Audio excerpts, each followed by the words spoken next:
Good morning, everyone. Hi, I'm Darlene, and this is Super at 60, and it's freezing cold here in Virginia, and I mean freezing cold. Oh, well, we're up early, and we are on our way on a little bit of a journey here this morning. Unexpected little journey, but a wonderful journey.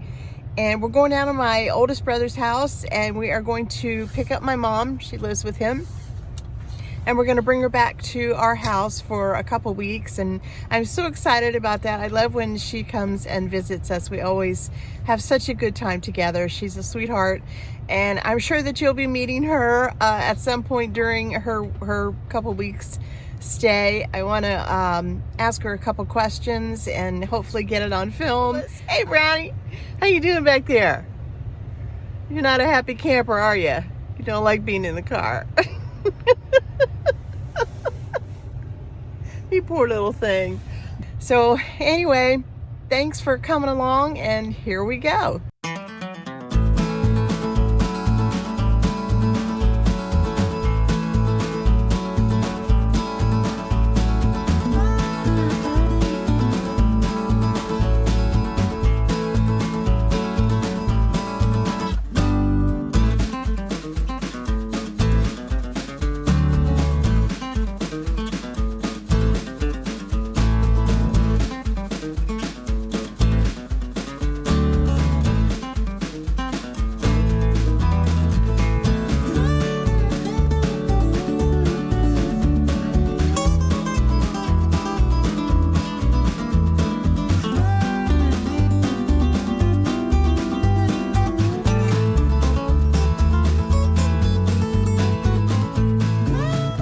I'm Darlene. Welcome to Super at 60. S-O-U-P-E-R at 60. And no, we're not making soup or anything today. Today we're not even in the kitchen. We're nowhere near the kitchen. I am actually upstairs in my little grandson's bedroom. Yeah. Hello. This is one of his favorite toys. Anyway, today's video has absolutely nothing to do with my little grandson or little children. I'm simply hiding out up here. There's a lot of stuff going on in my house this week. So anyway, I have got such a fun video for you today. I have a very special visitor. It's my mom, and she has come to stay with us for about 2 weeks, and I am so thrilled to have her here, and we are having such a good time together. I wanted to take this opportunity to actually ask her some questions that I just some things I didn't know. And so we went ahead and we filmed that, and we had the best time, just so much fun putting that all together. So that's what today's video is. It's all about my mom, and she is my superstar, and I just love her to death. And I want my friends here at Super at 60 to meet her, and you get to do that today and hear all her interesting answers to some of my questions. So here we go. Okay, this is my mom, Joan, and she is joining us today, and we are just going to bombard her with a bunch of questions and see what happens. Oh boy. Oh boy, here we go. All right, Mom, can you tell us how old you are? I can, but I prefer not to. Tell us how old you are. It's not very old. Well, I think it's pretty old, but that's not the worst thing. I am 88. You sure about that? Yes, I think so. Okay, yes. I have to check my calendar, I guess. Yes, no, you are. You are 88. 88 and going strong. Can you tell us a little bit about your childhood? Where you grew up? Yes, I grew up in a little town called Clifton, New Jersey.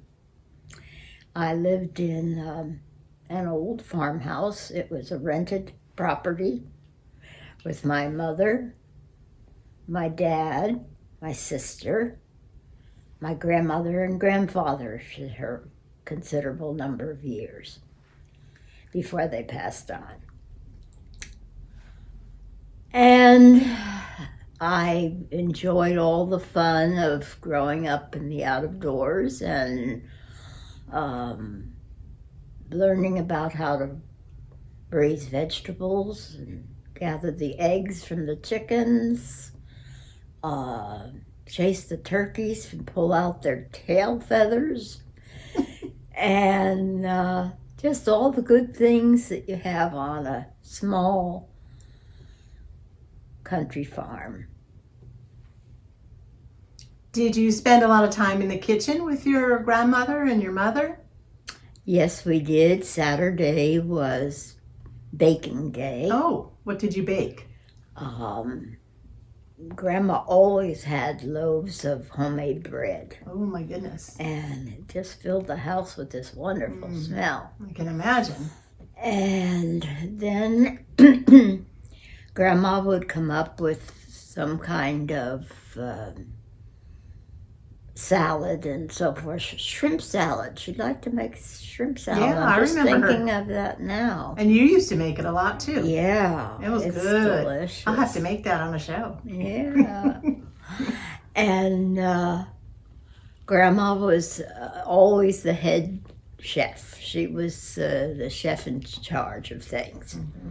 And rarely did she have a blunder. Always it came out, and if it didn't, she made it work. No, that's kind of how you work in the kitchen. Yeah, it is. Yeah, it really is. Now, did Grandma, your mother, you're talking about your grandma, but I'm talking that's about my great-grandmother. But your mother, my grandmother, Loretta, was she a good cook?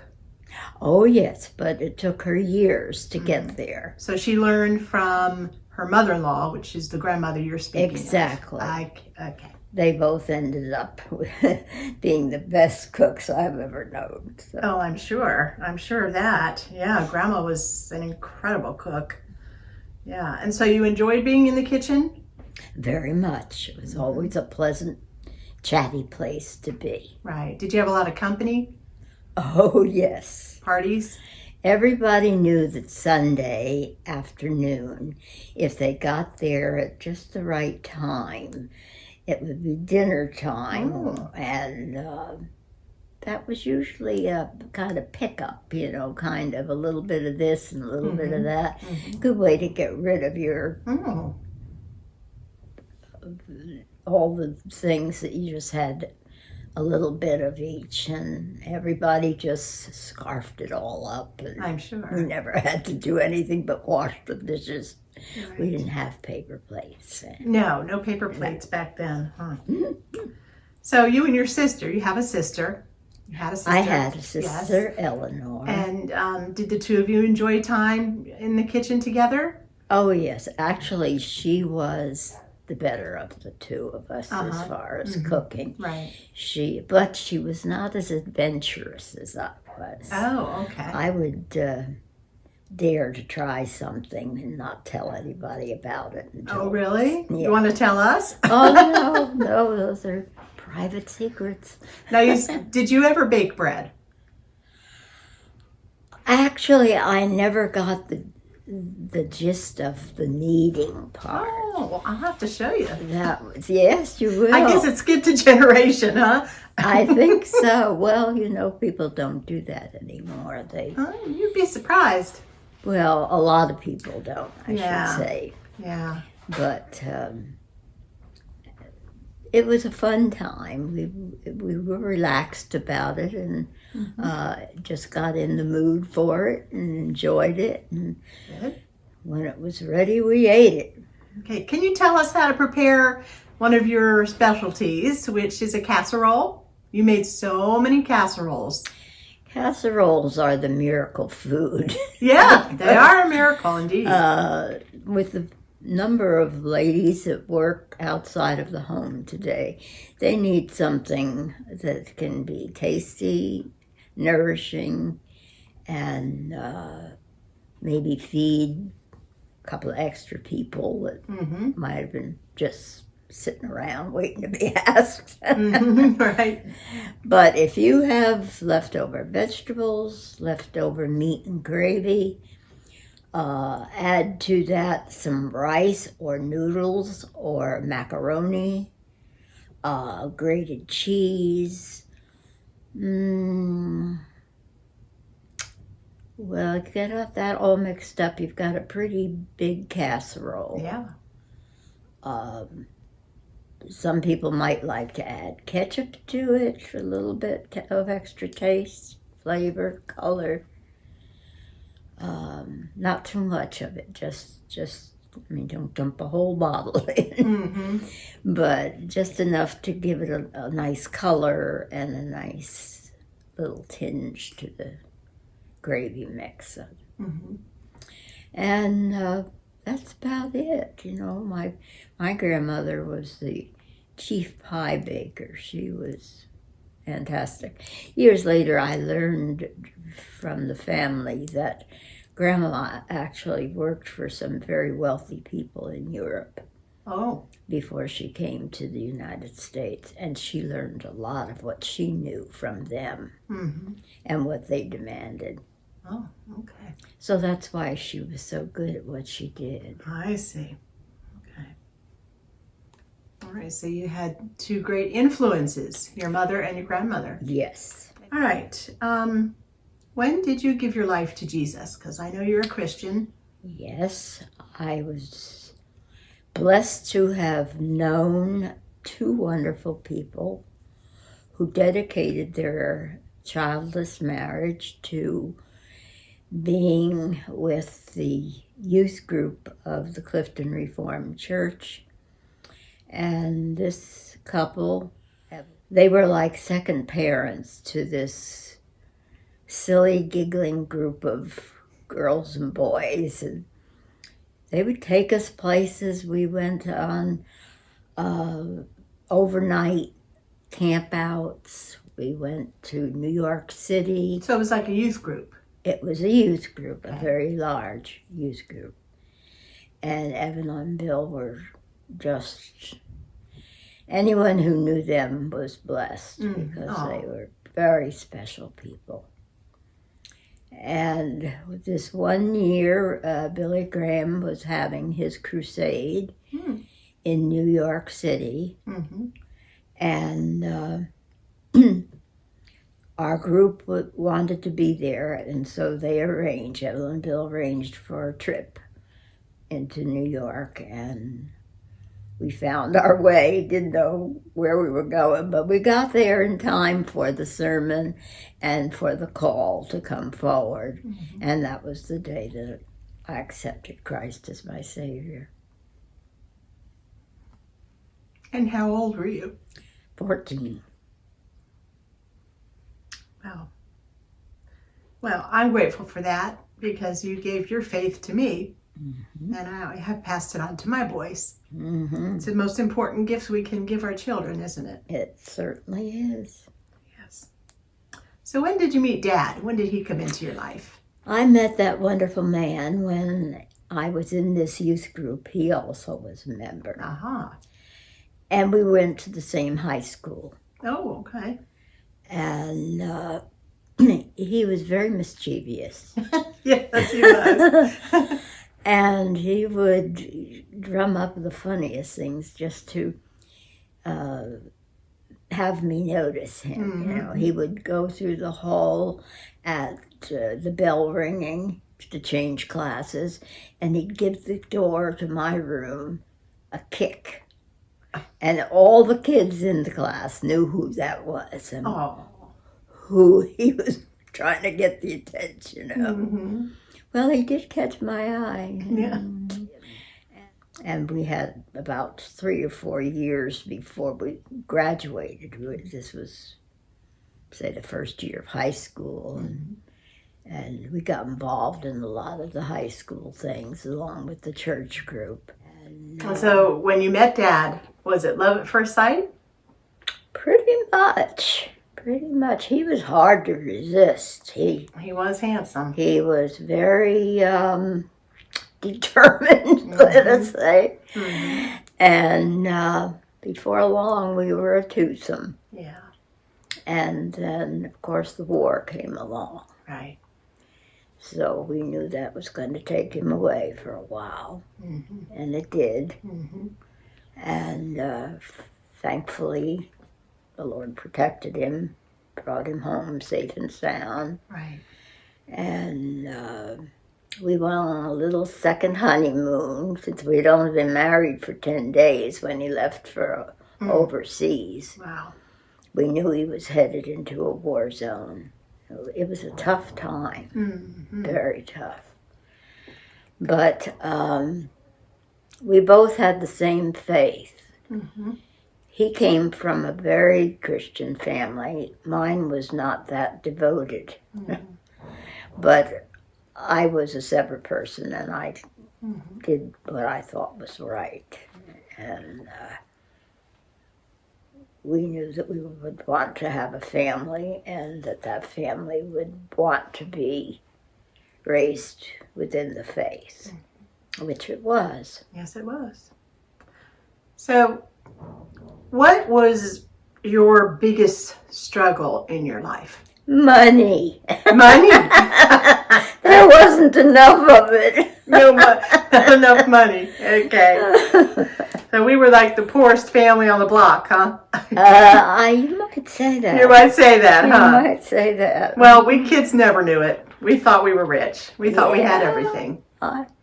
That's what we wanted you to feel. We did, and the house was always immaculate. Yes. We had plenty of food to eat. Oh, yes. So we never knew we were poor. No. Except that one time where there was a hole in the bottom of the car. You could like see the road. That was a little bit strange. Yeah. But we sort of ignored it. Yeah. One of us used to, like put like I'm not gonna mention any names here, but I think I remember a story where one of us tied a string to a little man, a little toy, toy man, and put it out the hole and dragged it along.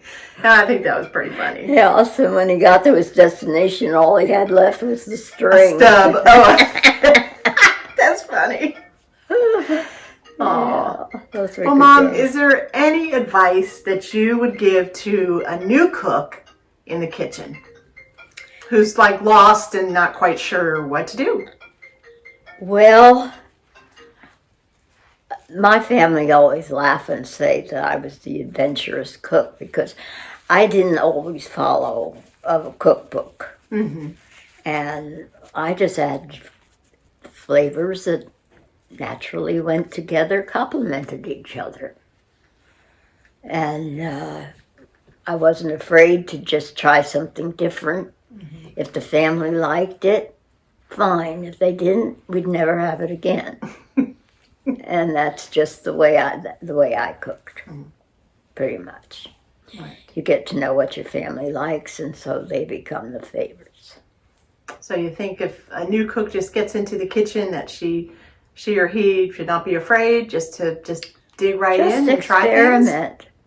Just experiment. Just make sure you have a bland and a spicy and a chunky or a mashed.